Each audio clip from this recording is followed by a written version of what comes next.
오늘도 하나님의 은혜와 사랑, 주님이 주시는 능력이 든든한 교회와 이 말씀을 듣는 모든 분들에게 함께하기를 축복합니다. 데살로니가전서 1장 3절로 7절을 통해서 사랑받는 교회 하는 제목으로 은혜를 나누고자 합니다. 누구든지 사랑을 받기를 원하고 있습니다. 그래서 우리는 사랑받기 위해서 태어난 사람이라고 그렇게 고백을 합니다. 이 땅 위에 많은 교회들이 있습니다. 교회는 주님께서 피 흘려 세우신 곳이라고 말합니다. 마태복음 16장 18절에 내가 이 반석 위에 내 교회를 세우리니 음부의 권세가 이기지 못하리라. 주님이 교회를 세웠습니다. 그래서 교회 생활에 충성하고 열심히 헌신하면 음부의 권세, 악의 세력, 가난마귀, 질병마귀, 또 불행마귀, 이런 마귀들이 우리에게 덤비지 못하도록 주님이 붙잡아 준다는 것입니다. 시편 122편 6절에 보면 예루살렘을 향하여 평안을 구하라. 예루살렘을 사랑하는 자에게 내가 형통케 하리라. 이렇게 말씀하고 계십니다. 그래서 교회를 사랑하는 자는 우리 주님이 붙잡아 주십니다. 그렇기 때문에 교회는 아주 중요하고 귀한 것인 줄로 믿습니다. 사도 바울은 에베소서 1장 23절에 보면 교회는 그의 몸이니 만물 안에서 만물을 충만케 하시는 이의 충만함이니라, 이렇게 고백을 하고 있습니다. 요한계시록을 보면요, 소아시아에 7교회가 나옵니다. 근데 그 교회를 3가지 종류로 쫙 나눠서 말할 수가 있어요. 칭찬만 받는 교회 2교회가 있죠. 빌라델피아 교회와 서머나 교회입니다. 그리고 책망만 받은 교회가 2교회가 있죠. 라오디게아 교회와 사대 교회입니다. 그리고 칭찬도 받았고 책망도 받은, 겸하여 받은 교회가 3교회가 나옵니다. 에베소 교회, 버가모 교회, 두아디라 교회입니다. 교회는 주님으로부터 칭찬받는 교회가 되어야 합니다. 그런데 책망받은 교회나 칭찬과 책망을 겸하여 받은 교회나 요한계시록 1장, 2장, 3장을 쭉 읽어보면 공통점이 있어요. 거기에 보면 주님이 붙들고 계신다는 것이에요. 주님이 책임져 준다는 것입니다. 7별과 7촛대 사이에 다니시는 이라고 말하고 있고 주님이 오른손으로 붙들고 계시다고 했습니다. 또 한 가지 중요한 사실은 우리 주님은 동일하신 주님이신데 그 7교회에 나타난 모습이 각각 다르게 나타납니다. 여러분들이 집에 가셔서 계시록 1, 2, 3장을 꼭 읽어보시기를 바랍니다. 그런데 이 말씀 속에서 우리가 알아야 할 것은 성도들도 마찬가지입니다. 하나님이 어떤 자에게는 어떤 모습으로, 어떤 자에게는 어떤 모습으로, 어떤 교회는 어떤 모습으로 이렇게 나타나는 것이 다르다는 것이죠. 그래서 상황에 맞게 그 사람의 믿음과 성격, 형편에 맞게 주님께서 다스리시고 또 위로하시고 또 하나님이 축복도 하시고 그렇게 하신다는 것입니다. 그래서 잘못된 것을 깨달으면, 그래서 성경에 보면 이기는 자는, 이런 말이 수도 없이 나와요. 내가 뭐 신도를 주고 또 성전의 기둥이 되게 하고 이런 말씀들이 쭉 나옵니다. 우리 하나님은 교회들을 버리지 않는다는 사실을 믿으시기를 바랍니다. 그러나 우리는 그 교회 중에서 칭찬만 받은 것처럼 칭찬받는 교회가 되도록 노력을 하셔야 합니다. 우리는 하나님께 쓰임받는 자가 되도록 기도하여야 하고 하나님께 드려지는 헌신의 결단을 하면서 하나님 나를 당신의 도구로 써주시옵소서 기도 드려야 된다는 것입니다. 오늘 본문 말씀을 잘 보시면 데살로니가 교회가 하나님께 사랑받고 있는 교회임을 말씀하고 있습니다. 성령의 능력 안에서 환난 중에 기뻐하며 주의 사도들을 본받는 교회, 믿는 자들에게 보내드리는 교회가 되어서 하나님을 향한 믿음의 소문이 각처에 쫙 퍼졌다고 말씀하고 있습니다. 그러므로 우리 든든한 교회도 데살로니가 교회처럼 하나님의 엄청난 사랑을 받는 교회가 되어야 할 것입니다. 그러면 하나님의 사랑을 받는 교회는 어떤 교회인지 오늘 본문 말씀을 통해서 깨달을 수 있기를 바랍니다. 첫째, 데살로니가 교회는 왜 사랑받는 교회였습니까? 믿음, 소망, 사랑이 행하는 교회였습니다. 오늘 본문 3절의 말씀입니다. 믿음, 소망, 사랑은 고린도전서 13장 13절에 보면 항상 있어야 한다고 가리키고 있습니다. 그런데 이 데살로니가 교회의 믿음, 소망, 사랑이 진짜였어요. 왜냐하면 믿음의 역사, 사랑의 수고, 소망의 인내를 가지고 있었다고 고백합니다. 자, 첫째, 믿음에는 역사가 일어나는 것입니다. 믿음 때문에 능력받는 역사, 은혜 받는 역사, 주님을 만나는 역사, 문제 해결받는 역사, 질병에서 고침받는 역사, 자녀들이 잘 되는 역사, 이런 모든 역사가 믿음 때문에 일어나는 것입니다.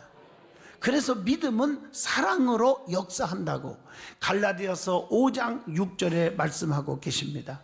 하나님의 일은 예수 그리스도를 믿게 하는 데 있어요. 요한복음 6장 29절 하나님께서 보내신 일을 믿는 것이 하나님의 일이니라 하시니 그랬어요. 하나님의 일을 할 때 역사가 일어나는 거죠.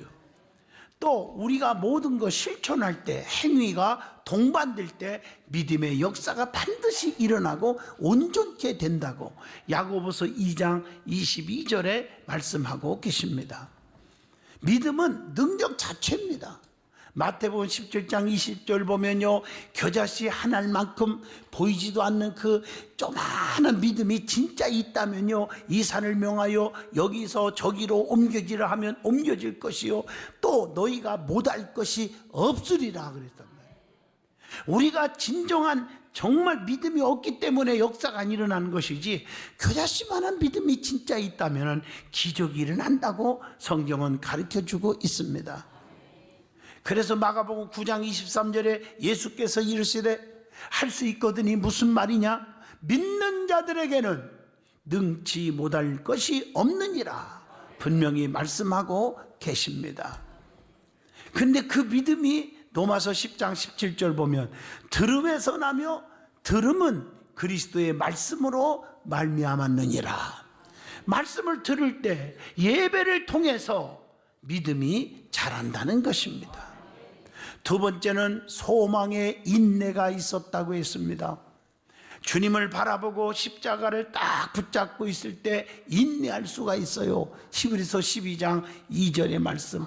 어떤 환난과 핍박을 다 이길 수 있었던 것은 천국의 소망이 있기 때문에, 그래서 이길 수가 있다고 디모데후서 4장 18절에 말씀합니다. 우리가 열심히 충성하면 핍박도 받고 고난도 오지만 열심히 충성하고 왜 인내할 수 있었냐? 그것은 면류관의 소망 때문에 인내함으로 충성하게 된다고. 그래서 야고보서 1장 12절에 시험을 참는 자는 복이 있나니 이는 시련을 견디어낸 자가 주께서 자기를 사랑하는 자들에게 약속하신 생명의 면류관을 얻을 것이기 때문이라, 그렇게 말씀하고 계십니다. 엄청난 핍박과 고난과 환난 가운데서도 죽도록 충성하라, 그리하면 내가 네게 생명의 면류관을 주리라고 계시록 2장 10절에 말씀하고 계십니다. 세 번째, 데살로니가 교회는 사랑의 수고가 있었습니다. 수고가 없는 사랑은 가짜 사랑입니다. 교회를 사랑합니까? 부모를 사랑합니까? 형제를 사랑합니까? 주의 종을 사랑합니까? 성도들을 사랑합니까? 그 사랑에는 반드시 수고가 따라야 되는 것입니다. 부모는 자식을 사랑하기 때문에 잉태하고 양육하는 수고로움을 기쁨으로 행하는 거 아닙니까?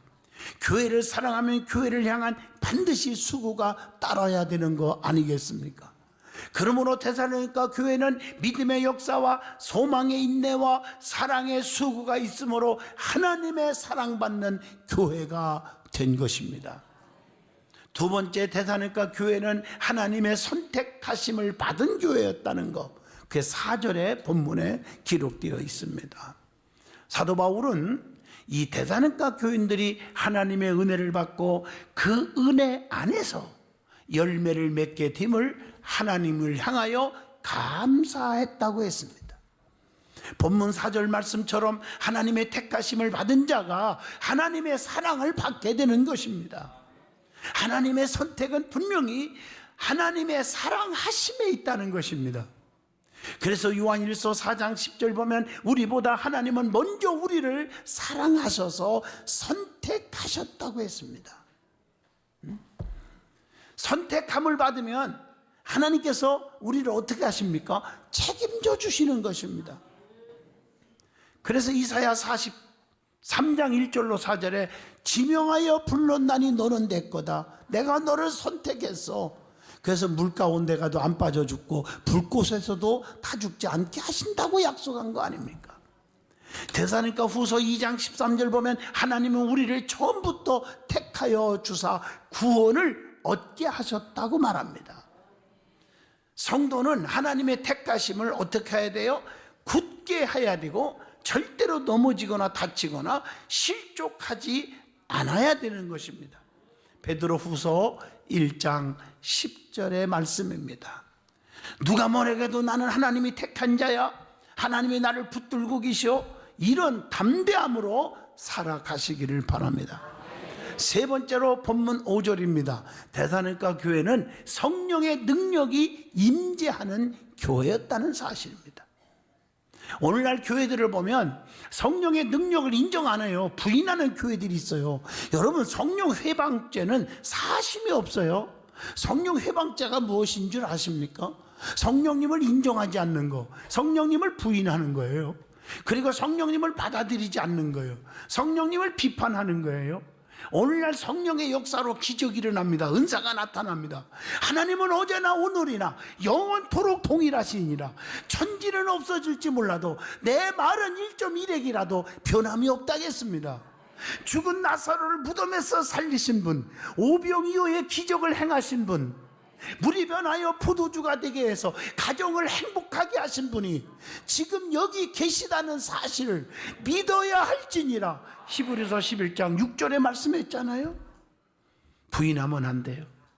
우리는 성령의 능력을 행하는 교회가 되셔야 합니다. 그래서 교회 와서 예배드림으로 불안, 초조, 근심, 걱정이 사라지고 기쁨이 넘치고요, 병든 자가 치료를 받고요, 문제가 해결되고요, 불행한 자가 행복해지고 불통 있는 자가 형통하게 되고 약한 자가 강해지는 그런 축복의 역사가 일어나기를 축원합니다. 그래서 이 복음을 많은 인에게 전하는 사명이 우리에게 있지 않습니까? 그래서 복음 전파는 말로만 이루어지는 것이 아닙니다. 하나님의 능력과 성령의 큰 확신이 동반되어져야 한다고 고린도전서 2장 4절에 말씀하고 계십니다. 복음이 믿음에 이르게 한다. 로마서 1장 17절 복음에는 하나님의 의가 나타나서 믿음으로 믿음에 이르게 하시니 그랬어요. 그러면 복음을 전하는 자가 가져야 할 마음의 자세가 있습니다. 첫째, 영혼을 사랑하는 불타는 마음이 있어야 합니다. 로마서 9장 3절입니다. 그래서 한 생명이 천하보다 귀한 거예요. 마태복음 16장 26절에 사람이 만일 온 천하를 얻고도 제 목숨을 잃으면 무엇이 유익하리요? 한 영혼이 구원받으면 하나님이 얼마나 기뻐하는지 아십니까? 누가복음 15장 7절 보면 죄인 한 사람이 회개하면 하늘에서는 회개할 것 없는 의인 99으로 말미암아 기뻐하는 것보다 더 하리라. 이게 하나님의 심정이에요. 그래서 해산의 수고를 거쳐서라도 복음으로 나아야 한다고 고린도전서 4장 15절에 말씀하고 계시지 않습니까? 복음을 전하는 자는 두 번째, 진실한 마음을 가지고 있어야 돼요. 여러분, 진실하지 못한 자들이 복음을 전한다고 다녀보세요. 오히려 비웃음거리밖에 안 됩니다. 우리는 성령받아 거듭나서 변화받아서 진실한 성도가 되시기를 축복합니다. 거짓과 위선적으로 살아서는 아니 됩니다. 사도 바울처럼 변화받고 나서 고린도전서 4장 16절에 내가 너희에게 권하노니 너희는 나를 본받는 자가 되라, 이렇게 말했어요. 우리도 자신 있게 그렇게 애칠 수 있는 사람이 되셔야 됩니다. 그래서 디모데후서 2장 21절 자기를 깨끗하게 하면 귀히 쓰는 그릇이 된다고 했습니다. 그리고 디모데전서 6장 5절 보면 경건을 이익의 방도로 생각하지 말으라고 했고요. 그리고 더러운 이익을 위하여 목양을 해서는 안 된다고 베드로전서 5장 2절에 거듭 말씀을 드립니다. 전도자는 그러는 무엇을 전해야 하냐는 거예요. 무엇을 전해야 합니까? 여러분, 확신 있게 전할 내용이 있어요. 로마서 6장 23절, 로마서 3장 23절 죄의 싹은 사망이요 죄를 지면 멸망받을 수밖에 없고, 로마서 3장 10절 의인은 없나니 단 하나도 없으니 다 죄인이다. 저나 여러분이나 다 죄인이고 죄를 지면 지옥 갈 수밖에 없다. 이걸 먼저 전해야 돼요. 그런데 예수님께서 나의 죄를 대신 짊어지고 대신 십자가에 못 박혀서 죽어주셨다. 이 구속의 사실을 갈라디아서 1장 9절대로 전해야 됩니다. 근데 그분을 믿기만 하면 죄 문제가 해결하고 지옥 가지 않고 천국 간다, 영생을 얻는다. 요한복음 3장 16절, 사도행전 16장 31절을 확실하게 전해야 되는 것입니다. 그리고 나서 사도행전 1장 8절처럼 내 안에 성령님이 계시면, 주님이 나와 함께 하시면 이제부터는 우리의 삶이 대박이 터진단 말이에요. 행복하게 바꿔진다. 그리고 천국만 소유한 게 아니라 모든 일이 잘 되는 일이 일어난다. 요한 3서 2절 사랑하는 자여 네 영혼이 잘 되고 같이 범사가 잘 되고 강건하기를 내가 간구하노라. 확실하게 이 복음을 전하셔야 됩니다. 누구에게 전해야 됩니까? 전도의 대상자가 누구입니까? 고르지 마세요. 마태복음 28장 19절에 너희는 가서 모든 민족을 제자로 삼아 모든 족속들에게 다 전하라는 거예요. 온 천하에 다니면서 복음을 전파하라고 마가복음 16장 15절에 애치고 있습니다. 유대인이나 헬라인이나 뭐 가난한 자나 부한 자나 가리지 말고 로마서 1장 14절 다 복음 전해야 할 대상이라는 것입니다. 그래서 사도행전 1장 8절에 온 유다 사마리아와 땅끝까지 전하라고 그렇게 말씀하시고 계십니다. 그러므로 전도하는 사람은 언제 어디서든지 누구에게든지 전하시기를 바랍니다. 그래서 여러분들 주변을 살펴보면 복음을 전할 것이 많을 거예요. 뭐 관계전도가 제일 좋아요. 관계전도. 나하고 이렇게 내가 단골 식당, 단골 미용실, 단골 세탁소, 단골 신문 뭐 많잖아요. 친구, 동창들 만나서. 무관심에 진을 짓지 않기를 바랍니다. 전도하는 것은 주님의 명령입니다. 저는 솔직히 여러분들이 다 보고 있으니까 얘기하는 거예요. 저는 엘리베이터 안이나 뭐 가게를 간다, 식당을 간다, 뭐 마트를 간다, 한 번도 제가 예수 믿으세요 하고 전하지 않고 나온 적이 없습니다. 사랑하는 성도요, 복음 전하는 것은 주님의 명령입니다. 그래서 사도 바울이 뭐라고 말한 줄 아십니까? 고린도전서 9장 16절에 만일 복음을 전하지 아니하면 내게 화가 있을 것이로다. 그렇게 말하고 있습니다. 그러면 복음을 전파하는 데에 대한 사도 바울이 어떤 자세를 가지고 있었느냐? 그래서 열매가 많아졌는데 데살로니가전서 2장에 다 나오입니다. 거기 1절에 보면 헛되지 않게 전파했다. 2절 또 쭉 읽어보면 고난과 능력을 당하면서도 전파했다. 또 하나님을 힘입어 담대히 전파했다. 또 3절에 보면 속임수를 사용하지 않고 솔직하게 전파했다는 거죠. 4절에 보면 받은 바 소명대로 전파했고 또 하나님을 기쁘시게 하고자 전파했다.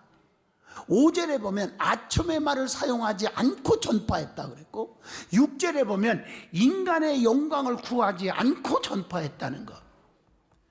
9절에 보면 밤이나 낮이나 밤낮으로 일하면서 전파했다. 10절에 보면 말씀을 실천을 통해서 전파했다. 11절에 보면 권면하고 위로하며 전파했다고 그랬어요.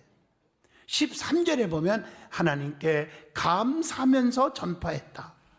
14절에 보면 고난에도 인내하면서 전파했다. 여러분, 바울은 복음을 전하는 것 때문에 매 맞고 굶고요, 감옥에 갔고요, 이런 거 하면서도 복음을 전했잖아요. 감옥에서도 복음을 전했잖아요. 이게 복음 증거하는 자세인 줄로 믿습니다. 이런 모습을 우리는 본받아야 될 줄로 믿습니다. 오늘 네 번째 6절 본문입니다. 데살로니가 교회는 사도와 주님을 본받는 교회였습니다. 데살로니가 교회 교인들은 주님과 사도들을 본받는 자들이었습니다. 이것이 주님의 사랑받는 교회가 된 것입니다. 핍박과 환난을 복음 전한 자들은 본받아 이겨낸 거예요. 어떤 고난이 오고 핍박이 와도 다 이겨낸 것입니다. 환난은요, 성숙을 위한 거예요. 베드로전서 1장 7절입니다. 환난은요, 축복의 한 방법입니다. 욥기서 23장 10절에 보면 그가 나를 단련하신 후에는 내가 순금같이 되어 나오리라, 이렇게 말씀하고 계십니다. 그리고 성령의 기쁨으로 신앙을 지켰습니다. 마태복음 5장 12절, 기뻐하고 즐거워하라, 하늘에서 너희의 상이 큼이라, 이렇게 말씀하고 있습니다. 여러분, 성령의 열매 가운데 기쁨은요, 희락이죠. 희락이 열매 가운데 하나죠. 갈라디아서 5장 22절 말씀입니다. 제자들에게 기쁨과 성령이 충만했습니다. 사도행전 13장 52절입니다. 주님의 마음, 주님의 성품, 주님의 사랑, 주님의 용서, 주님의 참는 인내, 이런 등등을 본받아야 합니다. 자기의 감정대로 화를 내고요, 혈기 부리고요, 남을 쑥덕거리고요, 남의 허물을 들춰내기를 좋아하고요, 이런 어리석은 자가 되지 않기를 바랍니다. 결론입니다.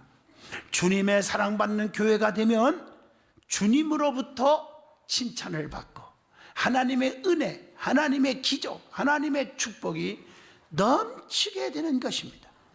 세상에서도 사랑이 없으면 안 됩니다. 자식은 부모의 사랑을 먹고 삽니다. 사랑을 받지 못한 자식은 탈선하는 경우가 많지 않습니까? 주님의 사랑을 받지 못하는 교회, 성도는 기적이 없습니다. 그렇기 때문에 주님의 사랑받는 교회가 되셔야 되는 것입니다. 그렇게 하기 위해서 믿음, 소망, 사랑이 넘치는 우리 교회가 될 수 있기를 바랍니다. 하나님의 선택함을 받은 교회가 되셔야 될 줄로 믿습니다. 성령의 임재가, 성령의 능력에 임재하는 교회가 되어야 될 줄로 믿습니다. 사도와 주님을 본받는 교회가 되어야 될 줄로 믿습니다. 그래서 주님의 사랑 속에 능력과 기적을 체험하고 사는 교회와 우리 성도들이 다 되시기를 축복합니다.